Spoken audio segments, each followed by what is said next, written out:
Hello, જાગુસ kitchen જર્નીમાં આપ સૌનું સ્વાગત છે. ફ્રેન્ડ્સ, અત્યારે તુવેર વગેરે ખૂબ જ સરસ આવી રહ્યું છે, તો આજે આપણે એકદમ નવી જ રીતે દાણા મૂઠિયાનું શાક, એ પણ મૂઠિયા તળિયા વગર બનાવશું. તો ચાલો શરૂ કરીએ.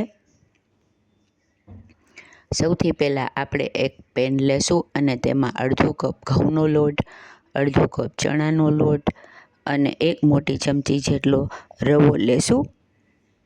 ત્યારબાદ તેમાં અડધો કપ જેટલી ઝીણી સમારીને મેથી લઈ લેશું. ત્યારબાદ એક મુઠ્ઠી જેટલી કોથમીર લઈ લેશું. એક મોટો ચમચો જેટલા ઝીણા સમારેલા આદુ મરચાં લેશું. ફ્રેન્ડ્સ, તમને લસણ ભાવે તો તમે લસણ પણ નાખી શકો છો, પણ અત્યારે આપણે લસણ નાખેલ નથી.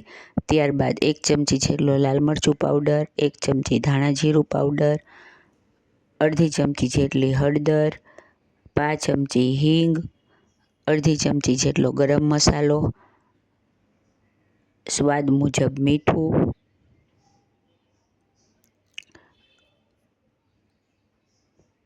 અને 5 ચમચીથી અડધો એટલો આપણે ખાવાનો સોડા એટલે કે બેકિંગ સોડા એડ કરીશું. આનાથી આપણા મુઠ્ઠી એકદમ સ્પોન્જી બનશે. ત્યારબાદ 2 ચમચી જેટલું તેલ એડ કરીશું. સોડાને એક્ટિવેટ કરવા માટે અડધી ચમચી જેટલું લીંબુ એડ કરીશું અને ત્યારબાદ તેમાં તેલ 2 ચમચી જેટલું એડ કરીશું અને ત્યારબાદ જરૂર મુજબ પાણી નાખી અને તેનો મૂઠિયાનો લોટ બાંધી અને આપણે તેની નાના નાના બોલ વાળી લેશું. ફ્રેન્ડ્સ, આ દાણા મૂઠિયાનું શાકમાં જનરલી બધા ચણાનો લોટનો જ ઉપયોગ કરતા હોય, પણ અત્યારે આપણે આમાં ઘઉંનો લોટ અને રવો પણ નાખેલ છે, જેથી તે એકદમ સરસ અને એકદમ ચૂઈ સરસ બનશે અને ખાવામાં ખૂબ જ સરસ લાગશે. હવે આપણે તેને નાના બોલ વાળી લેશું. આપણે આ મૂઠિયાને તળતા પણ નથી, એટલે એકદમ સરસ અને વધારે તેલ વગરનું એવું આપણું શાક બનશે. અત્યારે ભાજી અને દાણાવાળા શાકભાજીને બધું ખૂબ જ સરસ આવી રહ્યું છે, તો આ એકદમ સરસ શાક તમે ચોક્કસથી બનાવજો. જુઓ, આપણા મૂઠિયા રેડી થઈ ગયા છે. હવે આપણે 2 ટમેટાં લઈ અને તેની પ્યુરી બનાવી લેશું. 2 મીડિયમ સાઇઝના ટમેટાં મેં લીધેલા છે. હવે આપણે આ શાક કુકરમાં જ બનાવીશું, એટલે એકદમ ફટાફટ રેડી થઈ જશે. બધા વસ્તુ હાજર હોય તો તમારી તરત જ આ શાક બની જાય છે. હવે આપણે કુકરમાં 3 થી 4 ચમચી જેટલું તેલ લેશું અને તેમાં જીરું તથા હિંગનો વઘાર કરી અને ત્યારબાદ તેમાં આપણે આવી રીતે જેટલા લોટ લીધો છે એવી જ રીતે અડધો કપ જેટલા લીલા તુવેર લેશું. તમે તુવેરની જગ્યાએ વટાણા પણ લઈ શકો છો. ત્યારબાદ તેમાં આપણે 1 ચમચા જેટલી મેથી ઉમેરીશું. આનાથી ખાવાનો સ્વાદ ખૂબ જ સરસ શાકનો આવે છે. હવે તેને આવી રીતે તેલમાં થોડી વાર સાંતળી લેશું અને ત્યારબાદ તેમાં મસાલા કરીશું.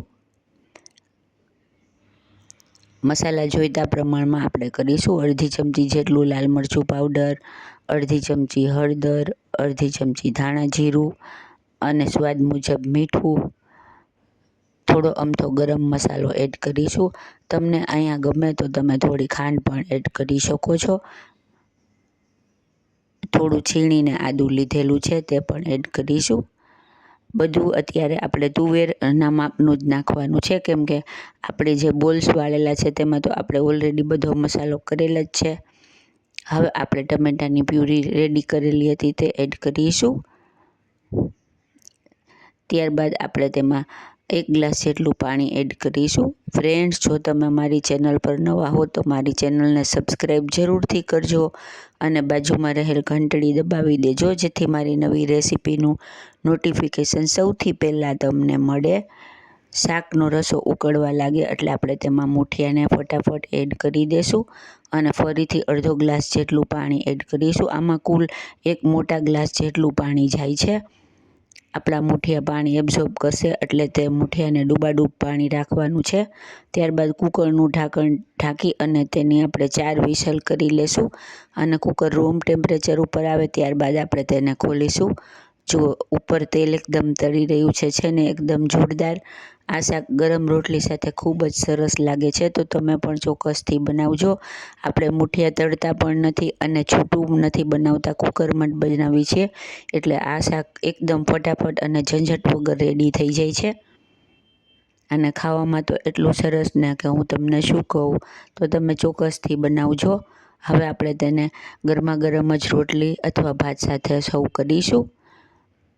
ઉપરથી થોડી કોથમીર ભભરાવીશું અને તમને ગમે તો ઉપરથી ફરીથી લીંબુનો રસ પણ લઈ શકાય છે ને. એકદમ જોરદાર, એકદમ સુપર ઇઝી અને સુપર ટેસ્ટી અને એકદમ અલગ જ રીતે એવું આપણું દાણા મુઠિયાનું શાક રેડી છે.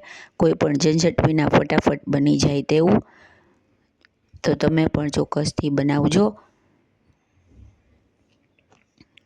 ફ્રેન્ડ્સ, મારી રેસીપી તમને કેવી લાગે છે તે પણ મને કોમેન્ટ્સ લખી જણાવજો. હવે આપણે મુઠિયાની સોફ્ટનેસ જોઈ લઈએ. જો છે ને મજેદાર. ફ્રેન્ડ્સ, જો તમને મારી રેસીપી પસંદ આવી હોય તો મારી ચેનલને લાઇક, શેર અને સબસ્ક્રાઈબ જરૂરથી કરજો.